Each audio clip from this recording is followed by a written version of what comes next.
Hello everyone, and welcome to the first ever episode of my new weekly podcast, Camelot Chat. I'm your hostess, Shannon Watson, and today we'll be talking about the early origins of Queen Guinevere of Arthurian legend. First, I'll give you a little background on myself. Since 1990, I have been researching the history behind the Arthurian legends, using multiple disciplines: etymology, the study of language, history, literature, archaeology, geology, theology, military history, geography, and more. I have compiled extensive knowledge of the not-so-dark period known as the Dark Ages, or Early Middle Ages. A year ago, I published the first in a series of 12 historical fiction novels based in Arthurian legend. The series is called The Annals of Guinevere. The first book is The Wanderer and the Wolves, and it is available for purchase on Amazon, on my website, and on several other platforms. Check the description below for the links. So far, I have written 2 more books in the series. The second of these, The Shield Made in the Cross, is currently in copy editing. I hope to have it out in 2027. Scholars hold conflicting beliefs about when and where the Arthurian legends were set. 3 main theories fall within the boundaries of the United Kingdom. 1. The stories are entirely mythological. 2. The legends are primarily set in southern England, the summer country, and Wales in the early 5th century. And 3. The action takes place in northern England and what is now borders Scotland in the mid to late 5th and early 6th centuries. My belief about the Arthurian setting is a combo platter. While acknowledging the tremendous interweaving of myth through the Arthurian legends over the past 1600 years, I believe they were set primarily in the 5th century and in the north, and I believe they were based on fact. Further, my research reveals a sort of geographic shrinking. The legends increasingly appear as more of a territorial dispute. After all, it is a terrific undertaking to transport one army, let alone many, over land. And they did not have Brit rail in those days. The ground in the rainy UK is often muddy, if not outright marshy, and with the removal of the Roman administration circa 410 AD, most of the trained and experienced bridge builders and contractors left Britain. Archaeology shows that roads, bridges, and fortresses were beginning to fall into disrepair in Arthur's time. Marching all over the British Isles to fight was not an option. Arthur and his ilk would have had to pick their battles, literally.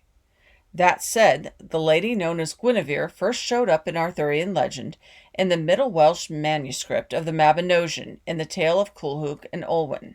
This is the earliest mention of her, and she is here called Guinevere.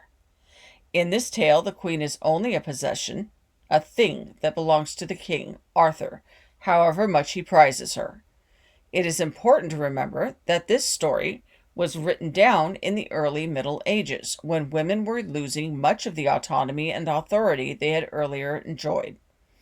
This medieval description of a once powerful queen amply demonstrates the way in which historical fiction can be a reflection of the writer and her times, as much as of her subject. The next time Guinevere shows up in literature, it is even later in the day, 1136 to be exact.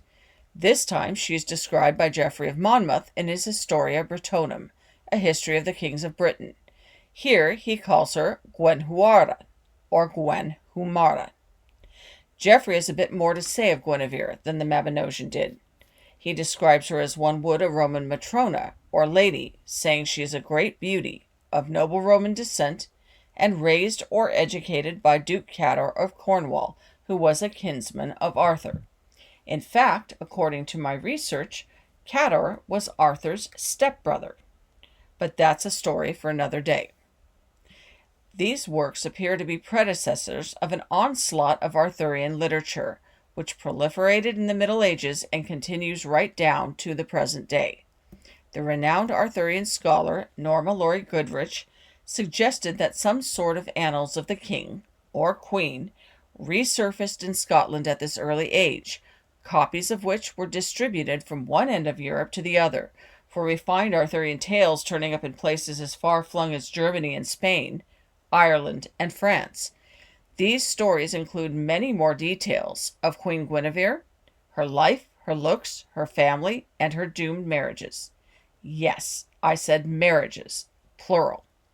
Embedded also in these stories are cultural hints at who she might really have been, her function in life and at court, and how much power she may have wielded in her time. That tracks, as it was stipulated in Guinevere's marriage contract that she would write the annals of her king Arthur, who appears to have been illiterate, a common condition for the war-oriented men of his day. Over the next month, I will explore some of these additional details about Guinevere, saving some for my own Annals of Guinevere series, of course, and discuss the hidden meanings concealed in the ancient words. In next week's episode, for instance, we will examine the various translations of Guinevere's names. What does Guinevere mean? What else was she called?